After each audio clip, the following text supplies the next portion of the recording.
Hey, what's up YouTube? This is 17Crescengans, and I'm back with another Pokemon Battle Strategy video. This time for a Pokemon that really is not used at all in competitive play, and that is Electrode. I have always liked Electrode since the anime first started. It's just always been a cool idea that it's a Pokemon that has something to do with the Pokeball, and that it's a possible mutation in some kind of like weird magnetic technological thing, but it's one of the few actual genderless kind of inorganic Pokemon, so it's really cool. The only thing is, Electrode is, while awesome, really hard to use in competitive play because this thing literally has like 10 useful moves to its name, which I mean other Pokemon do too, but they have really more to work with than Electrode. Its defenses are not that great, and while its speed is boss out the wazoo, its special attack is at best mediocre. And so I really wanted to go ahead and just kind of do my 2 cents on Electrode because this is all I could really come up with, because like I said, Electrode is extremely limited.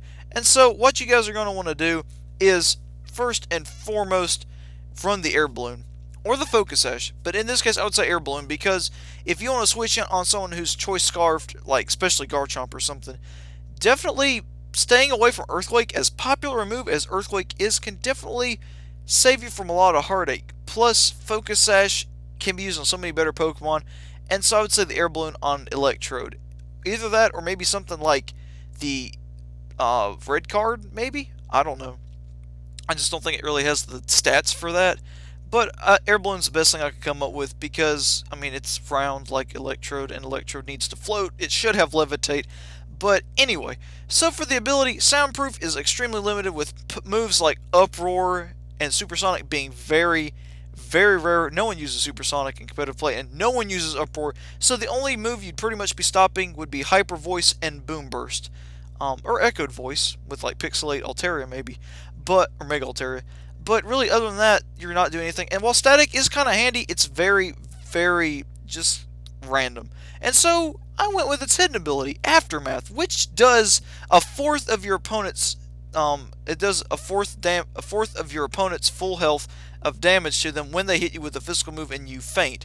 So yeah, that is actually pretty awesome. It is one of Skunk Tank's main things that make it kind of dangerous is Aftermath.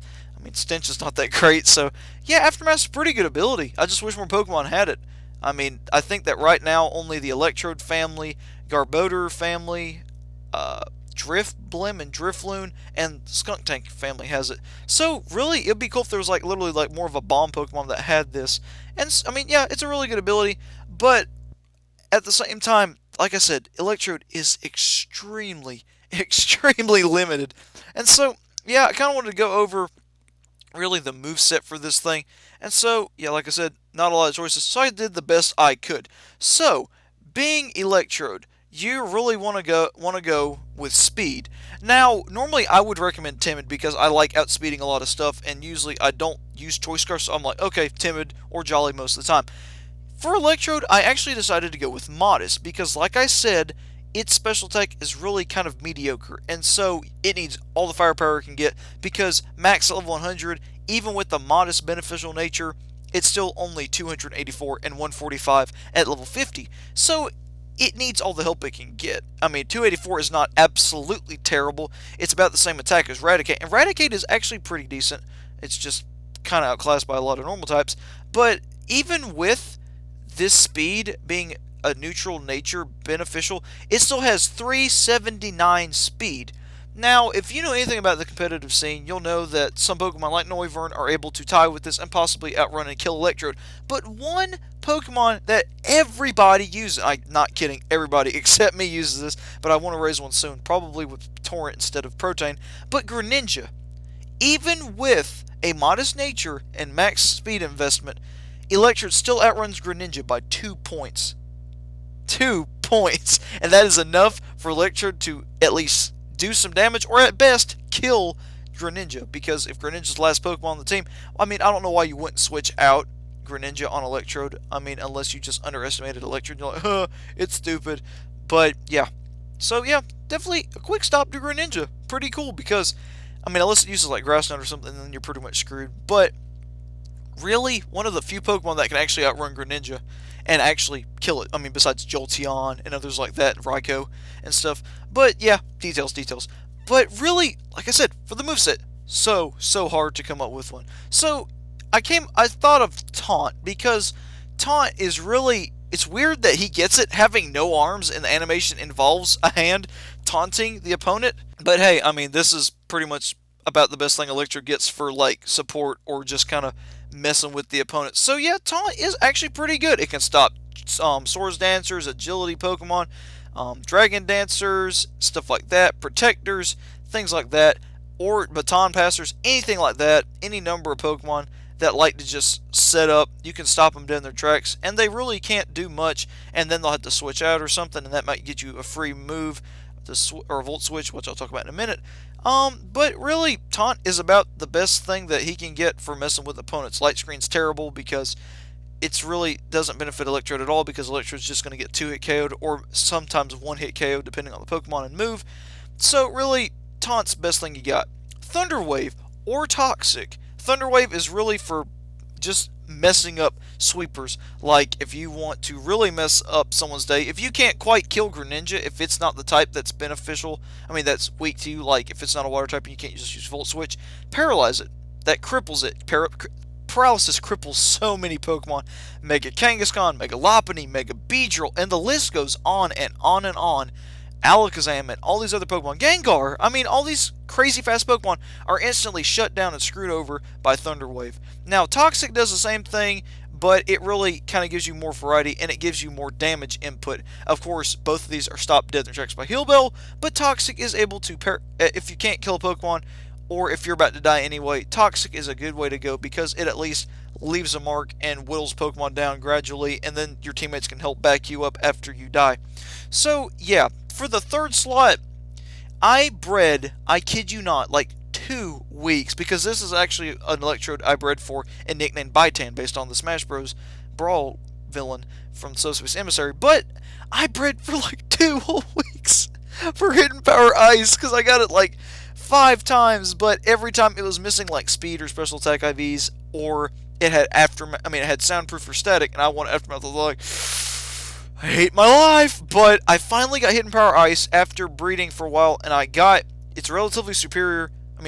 Relatively superior with max HP, special attack, special defense, and speed. That's what I really wanted. I don't give a crap about attack, and its defense is poor anyway, so it's not going to have quite 90, but it's going to have pretty close, so that's alright. I mean, it's going to die to physical hits anyway.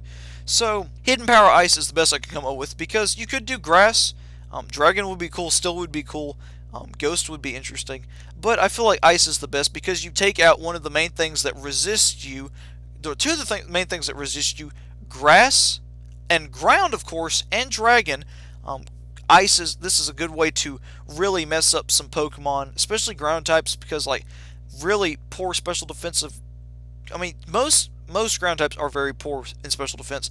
Marowak, Golem, Rhyperior probably would take this like a champ because of Solid Rock, but a number of ground types could definitely get at least damaged pretty good by this, along with plenty of 4 times weak Dragon types like Altaria, Dragonite, Noivern, and others like that could really, and even Mega Salamence. I mean, I know that thing would take a heavy hit from Hidden Power Ice because special defense is nowhere near as good as physical defense. But yeah, Hidden Power Ice is best Hidden Power I could think of. Now, Volt Switch, Thunderbolt, and Thunder could really be interchangeable here. I really feel like Volt Switch is better for this Electrode set because it's meant for kind of just messing with your opponent and then hightailing it out of there. So Volt Switch is really good for that. Thunderbolt's good if you want more damage, plus it's got good paralysis chances, and Thunder if you're in a Rain Dance team. Now, another interesting Electro-type move that Electrode now gets in Omega Ruby and Alpha Sapphire is Discharge. Discharge could be very fun to use in double battles, particularly with one Pokemon that I immediately came to mind was Mega Sceptile, because of Lightning Rod. You spam Leaf Storm and Discharge, and you could have some fun with your opponents. Now, granted, if they are ground, ice, flying, anything like that, well, I mean, flying would be good for Electro, but not for Mega Sceptile. But you could really have some interesting times with those two. So that was really the team I thought of, because most other Lightning Rod Pokemon like Rhydon and Marowak and such suck, and you don't really want 2 Electro types, so I would say that Manectric is probably not the best choice of team with Electrode. So yeah, I mean, you can have some fun with doubles with Discharge, and it's pretty cool that Electrode got another electric type move besides Volt Switch, Thunderbolt, Thunder, and Charge Beam and Thunder Wave. So yeah, like I said, Electrode is very limited, and this is the best I got. You could always do Focus Sash, and just as you're about to die, use Thief, take their item. Of course, what's Electrode known for? Exploding. Explosion's always an option. You could go Hasty Nature, maybe give it some attack IVs. That's what Electrode is known for. It's called the Bomb Ball. So yeah, blow up in your opponent's face, unless the strategy blows up in your face and you get prioritized before it and down before you get to land an explosion. So yeah, that's where I feel like Aftermath comes into play, because it helps. Even if you're gonna die, yeah, it's pretty cool that you can actually possibly take your opponent with you. Because from what I was doing and just randomly battling random trainers in game, Volt Switch does pretty good. Hidden Power Ice, depending on the Pokemon, can do pretty good. And I do know Thunderbolt instead of Thunder Wave right now. Baitan does. So I haven't had a chance to use Thunder Wave or Toxic, really. I'm probably going to switch between those two, see which one works best. But yeah, this is pretty much all I could come up with for Electrode. I hate it because I do like Electrode, but it is one of the hardest Pokemon to use in the game. It is extremely tough to use, but nonetheless, it is a cool Pokemon and just a fun Pokemon. And it's just a trip to see and just to try and use. And I hope to actually get to sing some battles with other Pokemon like Weavile and Smeargle and stuff in upcoming videos. So yeah, like always, thank you guys for watching. God bless, and I will see you guys next time with another video. Later, guys.